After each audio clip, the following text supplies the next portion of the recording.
ধর্ষকের সর্বোচ্চ সাজা ও নারী নিরাপত্তা নিশ্চিতের দাবিতে ঢাকা বিশ্ববিদ্যালয়ের শিক্ষার্থীদের বিক্ষোভ। বিভিন্ন স্থানে গণতান্ত্রিক ছাত্র সংসদের মিছিল, পদযাত্রা। তৌহিদি জনতা কিংবা ছাত্র জনতার পরিচয়ে মব তৈরিকে অন্যায় বলছেন ইসলামী চিন্তাবিদরা। কারো রুচি ইচ্ছে নিয়ে বাড়াবাড়ি না করার আহ্বান। রাষ্ট্র যে সকল নিয়ম কানুন করেছে আপনাকে কিন্তু সেই নিয়মের মধ্যে থাকতে হবে। বিচার বহির্ভূত পদ্ধতিতে আমি কোনো পাওয়ার ক্যারি করে অকারেন্স ঘটিয়েছেন তাকে আমি বের করে নিয়ে আসবো, এটা কিন্তু ইসলাম সমর্থন করে। তৌহিদি জনতাকে কালার করার জন্য পরিকল্পিতভাবে তীরকে তাল বানানোর অপচেষ্টা হচ্ছে কিনা সেটিও আমার মনে হয় খতিয়ে দেখা দরকার। বোতলজাত ভোজ্য তেল মিলছে না বাজারে, এখনো কাজই শুরু করেনি সংকটের কারণ অনুসন্ধানে গঠিত কমিটি। সরকারকে জিম্মি করে ফেলেছে সিন্ডিকেট, বলছেন ক্রেতারা। তেলের সাথে আরো অনেক অন্যান্য জিনিস কিনতে হয়, ঠিক আছে, এটা ছাড়া আপনার তেল দেয় না। খোলা তেলটা খেতে হচ্ছে, কিন্তু আমরা তো বাচ্চা নিয়ে খোলা তেল খেতে রাজি না। এটা কেন হচ্ছে, এটা অবশ্যই বিষয়টা দেখা উচিত। বায়তুল মুকাররম জাতীয় মসজিদে প্রতিদিন হয় গণ ইফতার আয়োজনে ইসলামিক ফাউন্ডেশন সহ কয়েকটি সংগঠন। শরীক হতে পারেন যে কেউ। প্রতিদিন 2000 লোকের ইফতার আমি এখানে করাচ্ছি। ধনী গরিব সমস্ত ধরনের মানুষ এখানে শরীক হন এবং একই ধরনের খাবার আমরা পরিবেশন করি। 10 জায়গার 10 জন একখানে বসে এক থালে ইফতারি করা, এটা আনন্দ মনে হচ্ছে। সেন্ট্রাল আফ্রিকান রিপাবলিকে শান্তি রক্ষায় সেনা সদস্যদের দুঃসাহসিক অভিযান আন্তর্জাতিক অঙ্গনে উজ্জ্বল করছে বাংলাদেশের ভাবমূর্তি। মৌলভীবাজারে অবৈধ বালু উত্তোলনের হিড়িক, ভ্রাম্যমাণ আদালত বসিয়েও থামানো যাচ্ছে না বালু খেকোদের। ঝুঁকিতে পড়েছে কয়েকটি ব্রিজ, কালভার্ট। ইউক্রেনে হামলা জোরদার করেছে রাশিয়া, মিসাইল ছোড়ার পাশাপাশি বেসামরিক এলাকায় সেনাদের ব্যাপক অভিযান, অন্তত 25 জনের প্রাণহানি।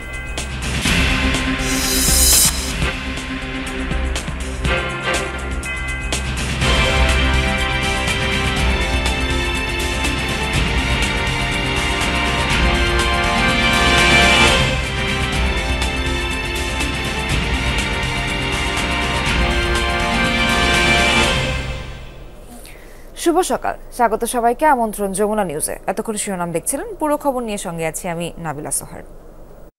মাগুরায় শিশু ধর্ষণের ঘটনায় জড়িতদের সর্বোচ্চ শাস্তি দাবি করে মধ্যরাতে বিক্ষোভ করেছে ঢাকা বিশ্ববিদ্যালয়ের শিক্ষার্থীরা। এ সময় শিক্ষার্থীরা বলেন, ধর্ষক নামক নরপশুদের সর্বোচ্চ শাস্তি না হওয়া পর্যন্ত আন্দোলন অব্যাহত থাকবে। জানান, বিচারহীনতা সংস্কৃতির কারণে ধর্ষকরা বারবার এমন দুঃসাহস দেখায়। এ সময় আইন শৃঙ্খলা পরিস্থিতির অবনতির দায়ে স্বরাষ্ট্র উপদেষ্টার পদত্যাগও দাবি করেন শিক্ষার্থীরা।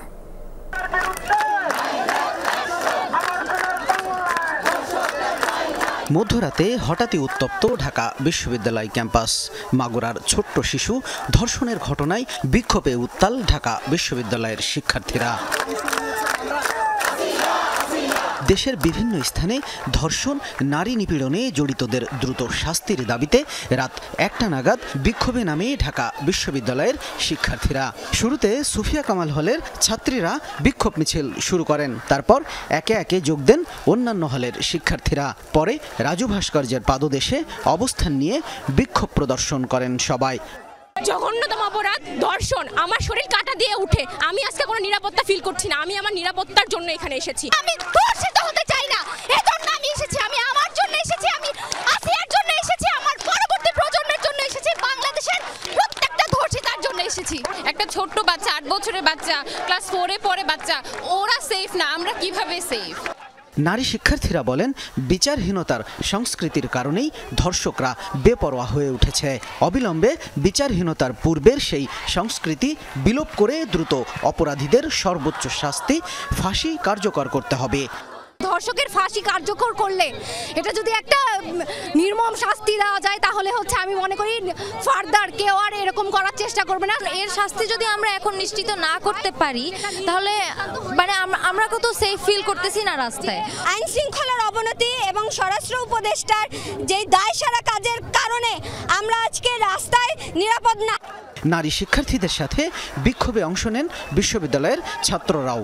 তাদের সাথে কণ্ঠ মিলিয়ে স্লোগান দিয়ে ধর্ষকদের দৃষ্টান্তমূলক শাস্তির দাবি জানান। দেশের যে প্রতিষ্ঠানগুলো আছে সেই প্রতিষ্ঠানগুলো বিচার নিশ্চিত করবে এবং নারীদেরকে সকল জায়গায় তাদের নিরাপত্তা নিশ্চিত করবে। ছাত্র জনতার একটি দাবি রয়েছে, দর্শকদের বিচার নর্মাল যেভাবে ফাঁসি দেওয়া হয় সেটা না দিয়ে তাদেরকে প্রকাশ্যে জনসম্মুখে ফাঁসি দেওয়া হোক। এই যে ধর্ষণের ঘটনা ঘটেছে এটির সুনিশ্চিত বিচার যেন নিশ্চিত হয় এবং আমাদের যে ধর্ষক আছে তাদের অবশ্যই ফাঁসি হতে হবে। পরে রোববার সন্ধ্যা 7:30টায় মশাল মিছিলের কর্মসূচি ঘোষণা করেন শিক্ষার্থীরা। দ্রুততম সময়ে ধর্ষকদের দৃষ্টান্তমূলক শাস্তি কার্যকর না করলে কঠোর আন্দোলনের হুঁশিয়ারি দেন তারা। সন্ধ্যা 7:30টায় প্রত্যেকটা ধর্ষণের বিচারের দাবিতে আমরা পুনরায় মশাল মিছিল করব।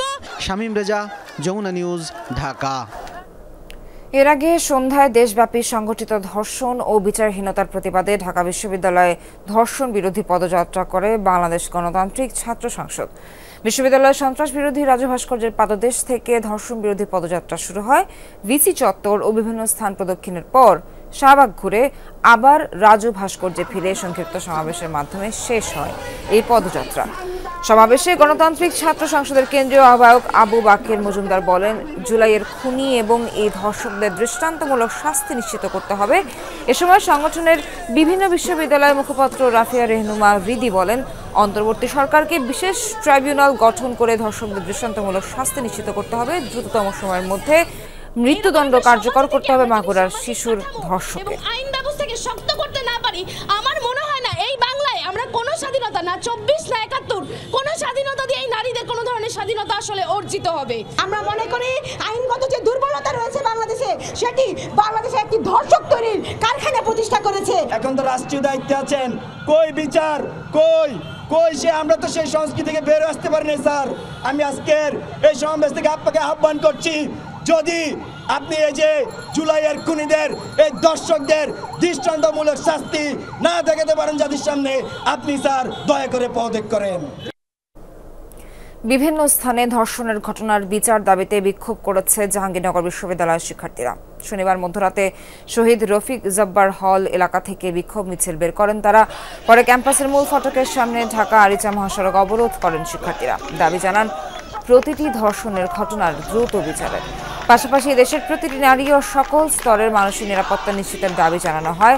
আধ ঘন্টা পর অবরোধ প্রত্যাহার করে নেন শিক্ষার্থীরা।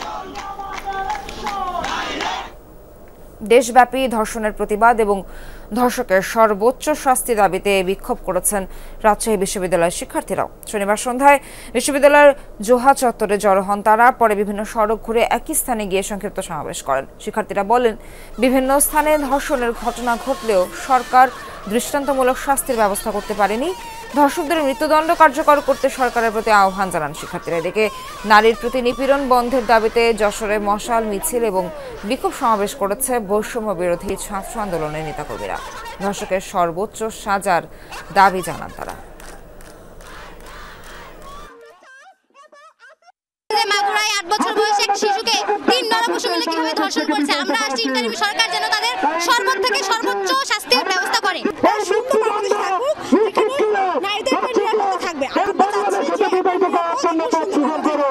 এমন দৃষ্টান্তমূলক শাস্তি হওয়া উচিত যাতে বাংলাদেশের কোনো নাগরিক এবং কোনো মানুষ যাতে নারীর উপর কুদৃষ্টিতে তাকানোর সাহস পর্যন্ত না পায়।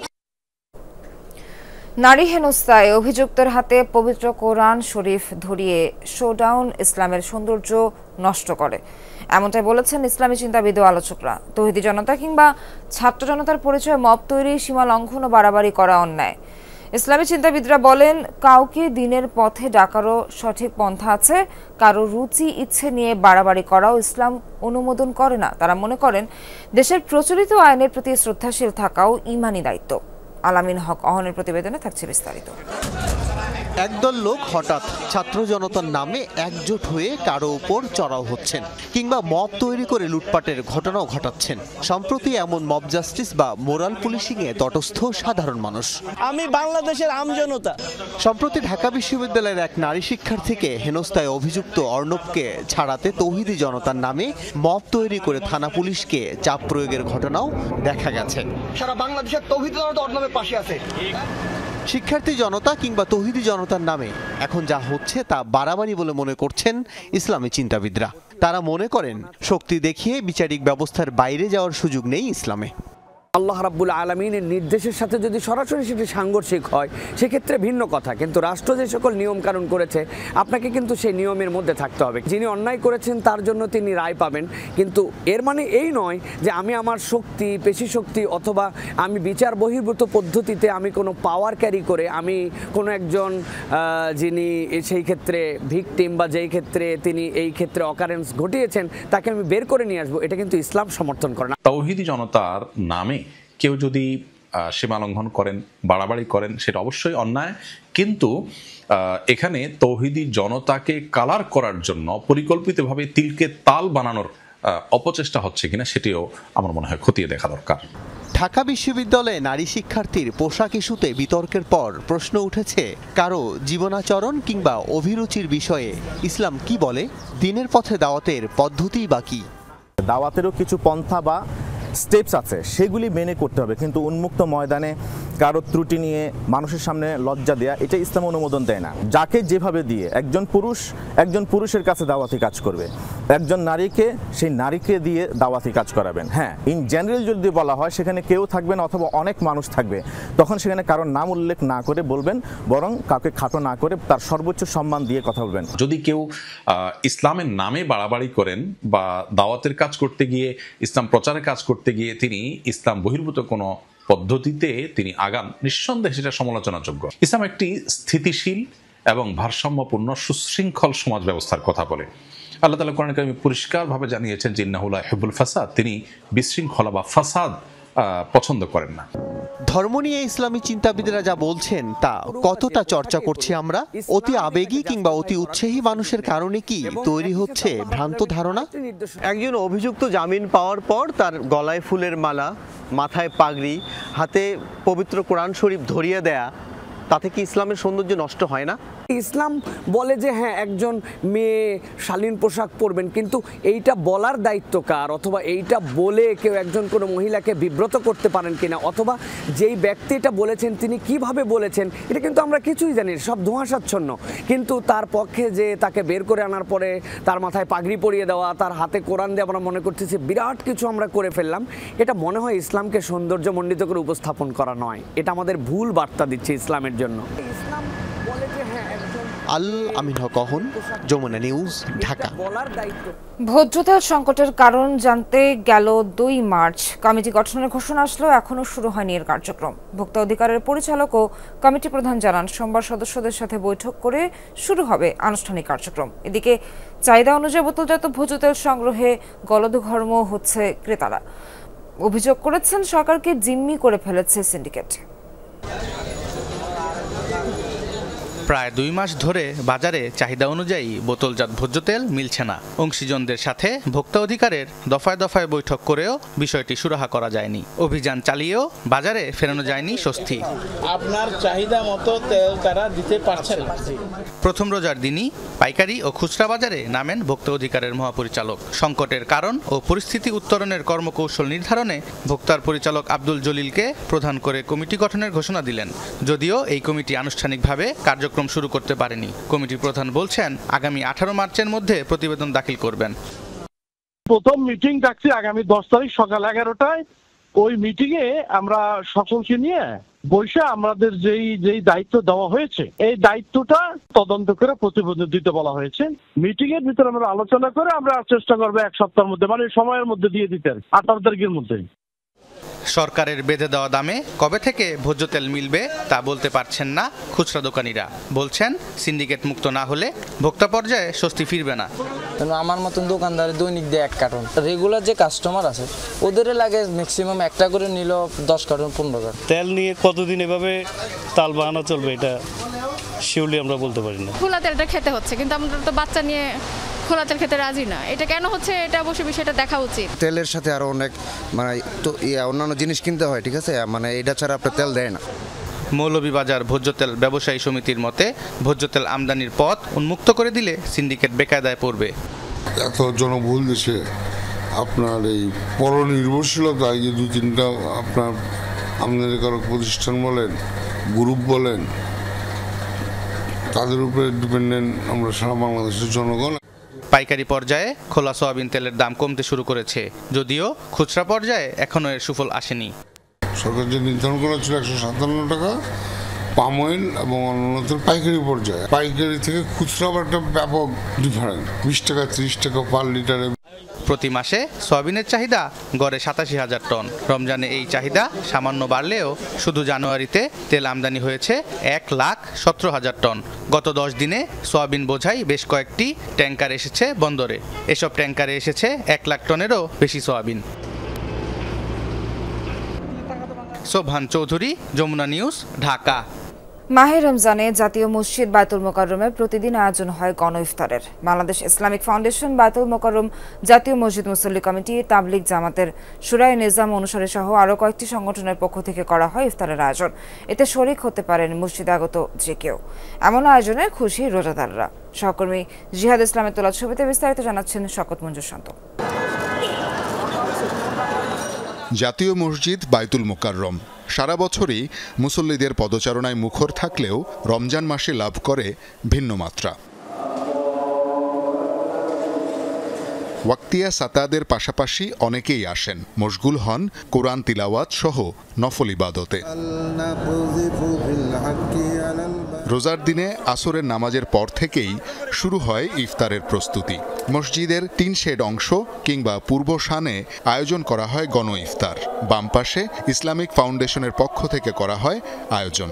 এখানে একত্রে 1000-এর অধিক রোজাদার ইফতার করেন। যেহেতু আশেপাশে অনেক মুসল্লি নিয়ত করে আসে, আবার অনেক ভাসমান লোক আছে দেশের বিভিন্ন জায়গা থেকে, গুলিস্তান হয়তো নেমে এখন ইফতারের সময় ইফতার করার জায়গা পায় না, তো সেই হিসাবে চলে আসে।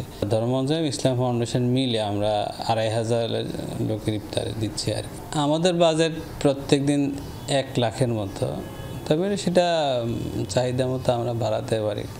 পূর্ব শানের ডান পাশে আয়োজন করে বায়তুল মোকাররম জাতীয় মসজিদ মুসল্লি কমিটি। মসজিদ মার্কেটের ব্যবসায়ীদের প্রচেষ্টায় এখানে 2000 মানুষের ইফতারের ব্যবস্থা করা হয় প্রতিদিন। আমাদের দোকানদার ভাইয়েরা, ব্যবসায়ী যারা আছে আমাদের মার্কেটের বা আমাদের আশেপাশে মার্কেটের সবার সহযোগিতায় আমরা একটা ফান্ড ক্রিয়েট করতে পারছি, যে ফান্ড দিয়ে আমরা এই পর্যন্ত ধরেন প্রতিদিন 2000 লোকের ইফতার আমি এখানে করাচ্ছি। ধনী গরিব সমস্ত ধরনের মানুষ এখানে শরীক হন এবং একই ধরনের খাবার আমরা পরিবেশন করি। একই সাথে তাবলিগ জামাতের উদ্যোগে 600-700 মানুষের আয়োজনও থাকে। প্রত্যেকটি সংগঠনের আয়োজন আলাদা হলেও সব মিলিয়ে বায়তুল মোকাররমে ইফতার করতে পারেন 5000-এর অধিক মানুষ। ইসলামিক ফাউন্ডেশন ওরা আলাদা করে, আমরাও আলাদা করি। এটা হচ্ছে আমাদের আসলে ওই যে তাবলিগের সাথী যারা আছে এদের আন্ডারে আসলে এটা প্রতি বছর করা হয়। সবার ভাগ্য হয় না, কিন্তু আমরা সবসময় দিকে থাকি বিদায় আমাকে ইফতার করা ভাগ্য হয়, নামাজ পড়া আমাকে ভাগ্য হয়। আমি এখানে আসছি দূরে থেকে আর কি, উপস্থিত এখানে ইফতারের সময় হয়ে গেছে তাই এখানে বসছি আর কি। ইফতারের পাশাপাশি চলে কোরআন তিলাওয়াত। ইফতারের আগ মুহূর্তে 2 হাত তুলে মহান আল্লাহর কাছে জানান ফরিয়াদ। আজানের সময় ঘনিয়ে এলেই বড় পাত্রে কয়েকজন মিলে ছোলা, মুড়ি, বিভিন্ন প্রকার ভাজা পোড়া নিয়ে বসে পড়েন। বাসায় যাই ইফতারের সময় পাবো না, সেই জন্য আমি এখানে ইফতার করে তারপর মাগরিব নামাজ পরে একসাথে যাই। আমার 4 জনে খাইতে পারি, আরেকজন আইয়া যদি পরে তারে খাওয়াও, ভাগ করে খাও ইফতার। 10 জায়গায় 10 জন একখানে বসে এক থালে ইফতারি করা, এটা আনন্দ মনে হচ্ছে। আজানের ধ্বনি শুনলেই বিসমিল্লাহ বলে সারা দিনের রোজা ভাঙেন মুসল্লিরা। পরিপূর্ণ তৃপ্তি নিয়ে খাবার গ্রহণ করে ভাঙেন রোজা। ইফতার শেষে চলে মাগরিবের নামাজের প্রস্তুতি। শওকত মঞ্জুর শান্ত, যমুনা নিউজ, ঢাকা। একের পর এক দুঃসাহসিক অভিযান, সংকটময় পরিস্থিতি মোকাবেলা, পেশাদারিত্বের সাথে সন্ত্রাসী হামলা প্রতিহত করা, এমন পরিস্থিতিতেই শান্তিরক্ষা মিশনের দিনগুলো কাটে বাংলার সেনানীদের। বিরোধপূর্ণ অঞ্চল সেন্ট্রাল আফ্রিকান রিপাবলিকে গুরুত্বপূর্ণ দায়িত্ব পালন করছেন বাংলাদেশ সেনাবাহিনীর সদস্যরা। সংকট সামলে বিশ্বকে দিচ্ছেন শান্তির বার্তা আর বাংলাদেশকে করছেন গৌরবান্বিত। সেন্ট্রাল আফ্রিকান রিপাবলিক থেকে ফিরে আহমেদ রেজা জানাচ্ছেন বিস্তারিত। অক্টোবর 2024 সেন্ট্রাল আফ্রিকান রিপাবলিকে 5 থেকে 600 বিদ্রোহী একত্রিত হয়ে লুটপাট, চাঁদাবাজি, নারী নির্যাতন ও হত্যাকাণ্ড চালাতে থাকে। এই ঘটনায় দেশটির সেনাবাহিনীর 3 সদস্য নিহত হয়। পরিস্থিতি নিয়ন্ত্রণে দেশটির প্রধানমন্ত্রী জাতিসংঘ শান্তিরক্ষীর সহযোগিতা চান। ঝুঁকিপূর্ণ এই মিশনের জন্য বাংলাদেশি কমান্ডোদের নির্বাচন করা হয়। ৪২ জন বিশেষ প্রশিক্ষিত কমান্ডো সেখানে গিয়ে দ্রুত পরিস্থিতি নিয়ন্ত্রণে নেয়।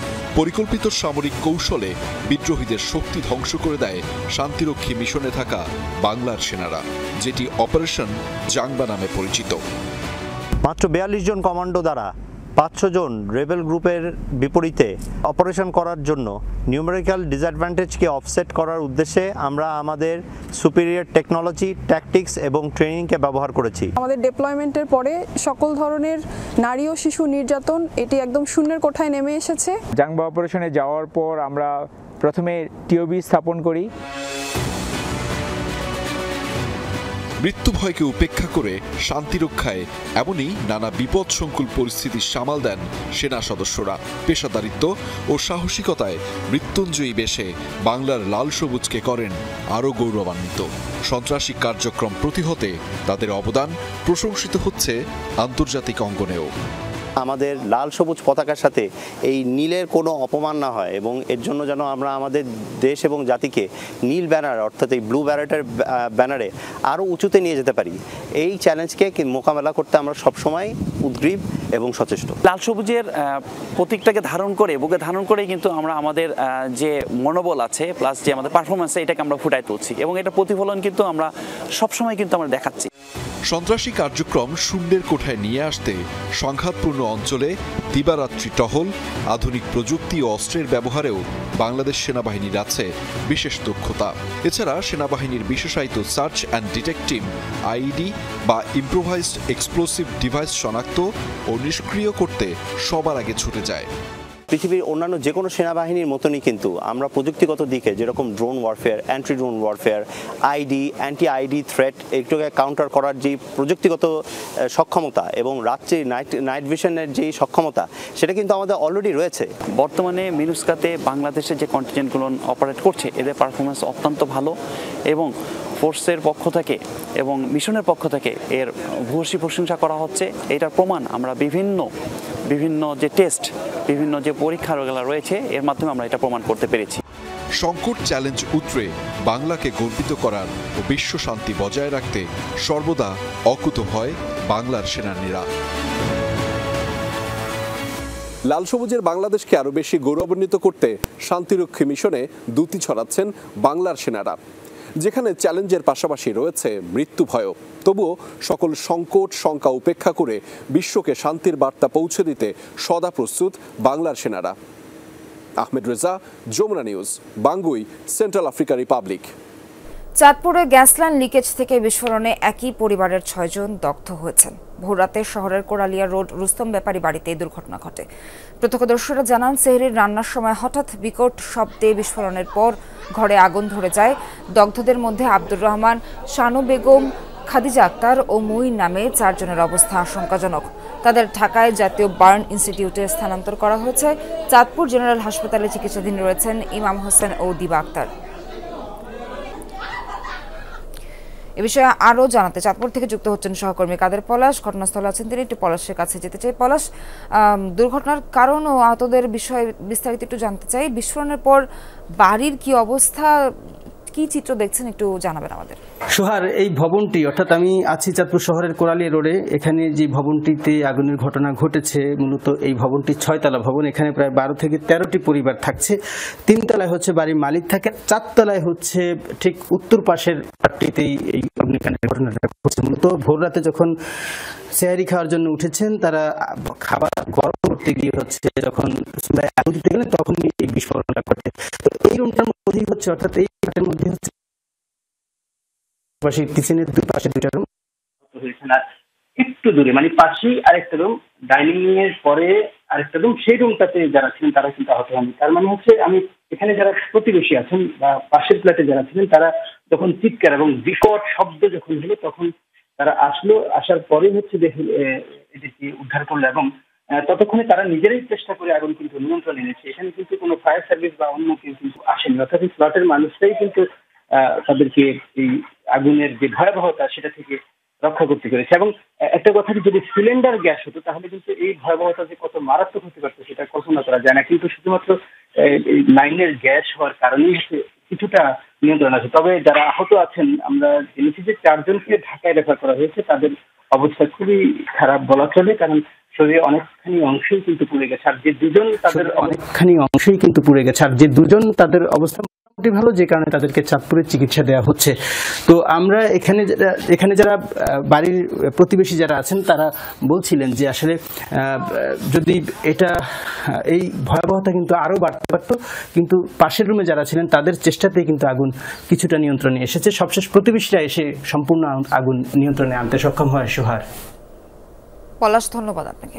বগুড়ার গাবতলীকে 7ম শ্রেণীর এক ছাত্রের মরদেহ উদ্ধার করেছে পুলিশ।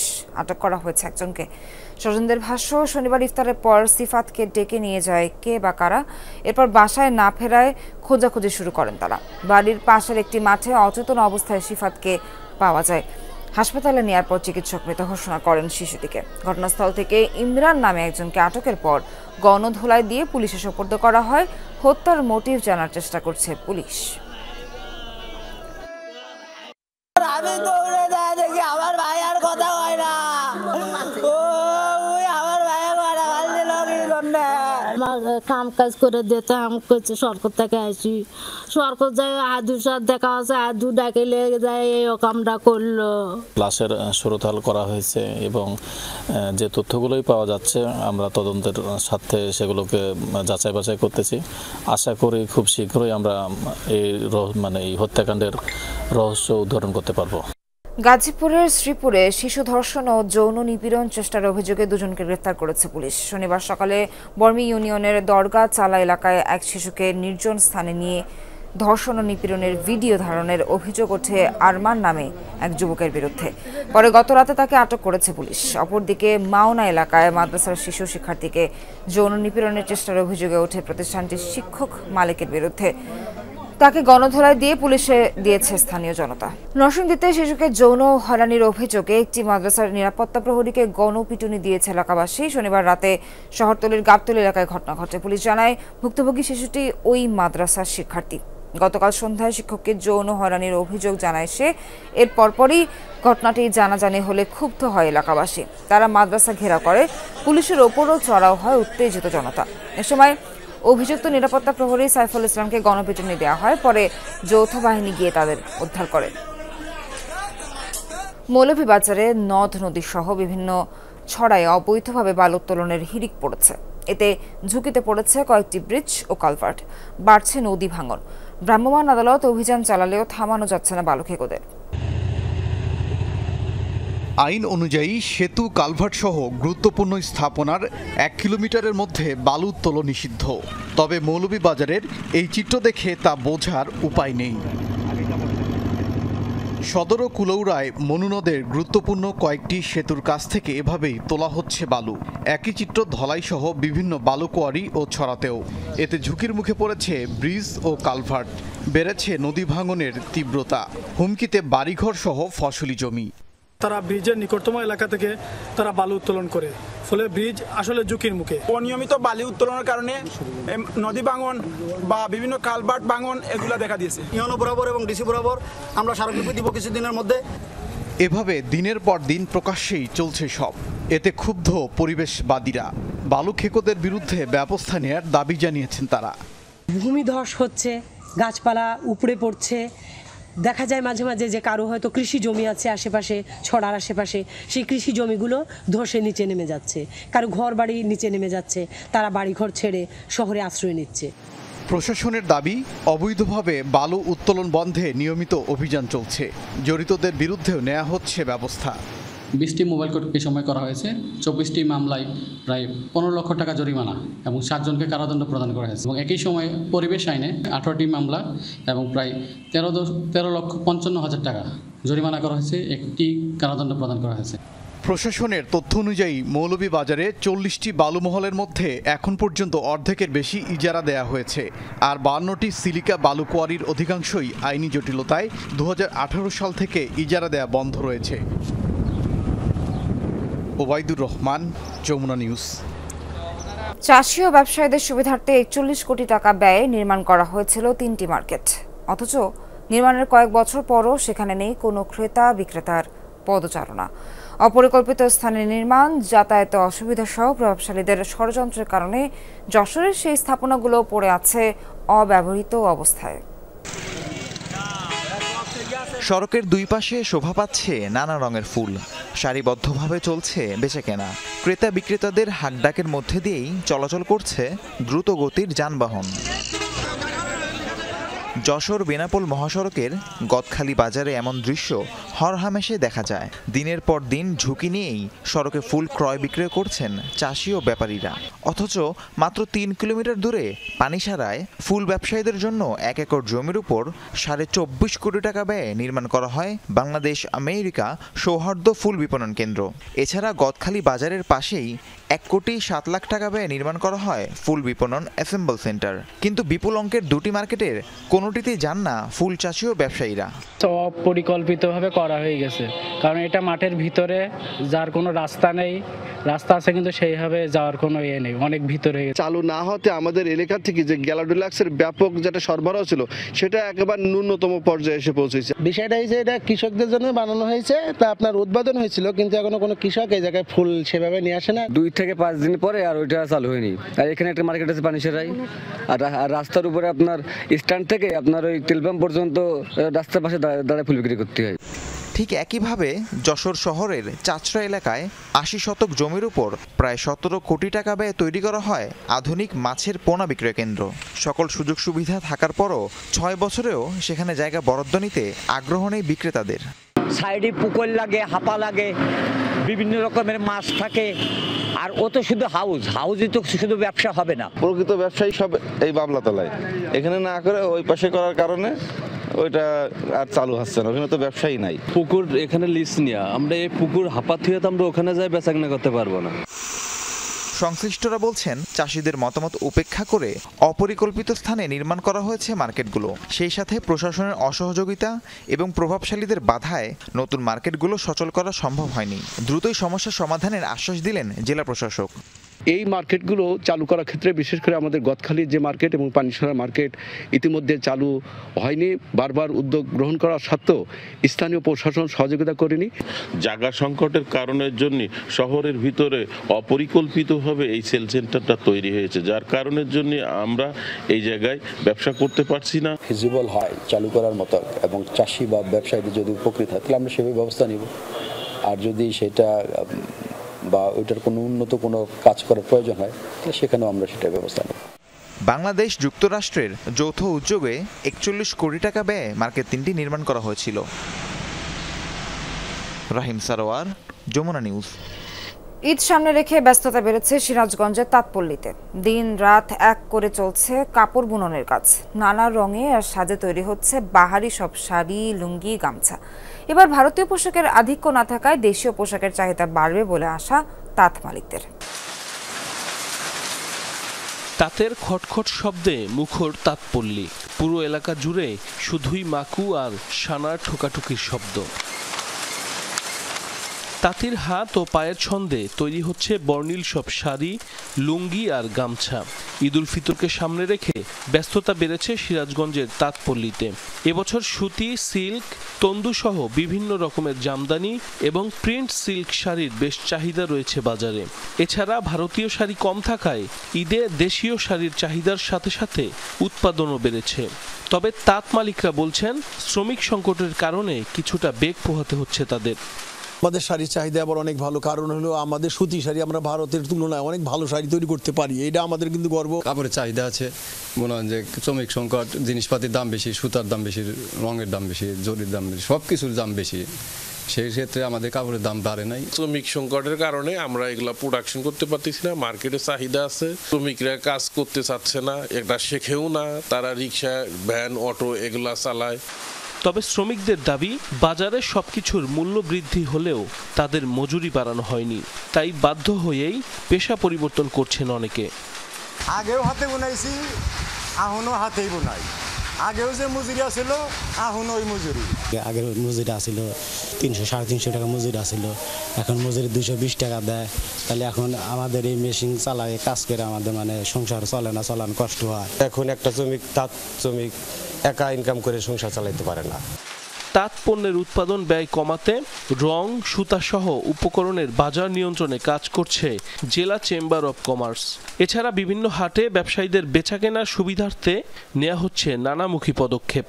যদি রঙের দাম এবং সুতার দাম একটা নির্দিষ্ট ইয়ের মধ্যে রাখা যায়, আওতার মধ্যে রাখা যায়, তাহলে আমাদের সিরাজগঞ্জের তাঁতিরা আরও লাভবান হবে, আরও কাপড় ভালো উৎপাদন করতে পারবে। জেলার অর্থনৈতিক চালিকা শক্তির অন্যতম এই শিল্পের সাথে যুক্ত রয়েছে অন্তত 13 লাখ মানুষ। দেশের গণ্ডি পেরিয়ে বিদেশেও রফতানি হচ্ছে তাঁতের এসব শাড়ি। সাইফ আহমেদ, যমুনা নিউজ। ইউক্রেনে ব্যাপক হামলা চালিয়েছে রাশিয়া। প্রাণ গেছে কমপক্ষে 25 জনের, আহত অর্ধ শতাধিক। হামলার মূল টার্গেট ছিল দোনেৎস্ক, খার্কিভ ও ওডেসা। আক্রান্ত হয়েছে বাড়িঘর, বেসামরিক স্থাপনা। দোনেৎস্কে 2টি ব্যালিস্টিক মিসাইল আঘাত করেছে 8টি আবাসিক ভবন ও একটি শপিং সেন্টারে। প্রাণহানির শিকার অন্তত 11 জন, আহত আরও 40 জন। এদের মধ্যে 6 শিশুও রয়েছে। খার্কিভের বহুদুভিতে নিহত হয়েছে 3 জন। সেখানে জরুরি বিভাগের উদ্ধারকারী দলকে লক্ষ্য করে দ্বিতীয় দফায় হামলা চালানো হয় বলেও দাবি করেন প্রেসিডেন্ট ভলোদিমির জেলেনস্কি। পাল্টা হামলা চালিয়েছে ইউক্রেনও। রুশ প্রতিরক্ষা মন্ত্রণালয়ের দাবি, এক রাতে কিয়েভের ছোড়া 31টি ড্রোন ভূপাতিত করেছে তারা।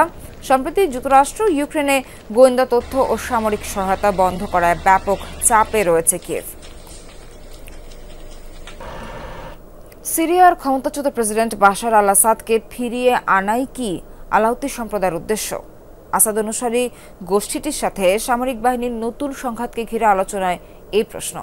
অন্যান্য সশস্ত্র গোষ্ঠী নয়, সরকারি বাহিনীর চলমান অভিযানেও মূল লক্ষ্য এখন আলাউতিরা। গেল বছরের ডিসেম্বরে বাশার আল আসাদকে সরিয়ে দামেস্কের দখল নেয় বিদ্রোহী গোষ্ঠী হায়াত তাহরির আল শাম।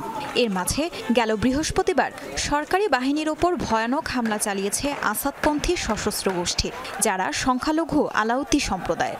পাল্টা জবাবে হামলা চালায় সামরিক বাহিনীও। কিন্তু ক্ষমতাচ্যুত প্রেসিডেন্ট বাশার আল আসাদের মিত্র দেশ রাশিয়া এবং ইরান সিরিয়ার বিশৃঙ্খল পরিবেশের জন্য নতুন প্রশাসনকেই দায়ী করেছে। সিরিয়ার বর্তমান সংঘাত পরিস্থিতিতে সাধারণ নাগরিকদের নিরাপত্তা নিয়ে ইরান শঙ্কিত। সেই সাথে আঞ্চলিক সংঘাতও ছড়াতে পারে। অন্তর্বর্তী সরকার প্রধানের উচিত দ্রুত জননিরাপত্তা নিশ্চিত করা, এটাই তাদের প্রধান দায়িত্ব। আলাউতে সন্ত্রাস গোষ্ঠী প্রথমে হামলা চালায়, এরপরই সামরিক বাহিনী পাল্টা অভিযান শুরু করতে বাধ্য হয়। ব্যাপারটি আর সরকার ভার্সেস সশস্ত্র গোষ্ঠী নেই, বরং শুধুমাত্র আলাউতিদের বিরুদ্ধে অভিযান বলা যায়, কেননা তারা বাশার আল আসাদের অনুসারী। সিরিয়ার অন্তর্বর্তী সরকার প্রধান আহমেদ আল শারা চেষ্টা করছে দেশটি পুনর্গঠনের। এজন্য প্রয়োজন বিদেশি সহায়তা আর রাজনৈতিক স্থিতিশীলতা। কিন্তু নতুন করে সংঘাত তার এই উদ্যোগকে ভেস্তে দিতে পারে। ইউনিফর্ম পরিহিত কিছু মানুষকে নিয়ন্ত্রণ করতে পারলেও অস্ত্রধারী সবার উপর কর্তৃত্ব খাটানো সম্ভব নয় আহমেদ আল শারার পক্ষে। ফলে দেশের সার্বিক পরিস্থিতি আরও খারাপ হওয়ার সম্ভাবনা রয়েছে। গুঞ্জন ছড়িয়েছে ক্ষমতাচ্যুত প্রেসিডেন্ট বাশার আল আসাদকে ফিরিয়ে আনতেই ফোন দিয়াছে আলাউতিরা। তাদের দ্রুত অস্ত্র সমর্পণের নির্দেশ দিয়েছেন প্রেসিডেন্ট আহমেদ আল শারা। তার পাশে আছে সৌদি আরব, মিশর, তুরস্ক, বাহরাইন সহ অন্যান্য মুসলিম দেশ। তাজরিয়ান সোবহান, যমুনা নিউজ। দর্শক, সেই সাথে এখনকার মতো শেষ করছি যমুনা নিউজ। সঙ্গে থাকার জন্য ধন্যবাদ সবাইকে।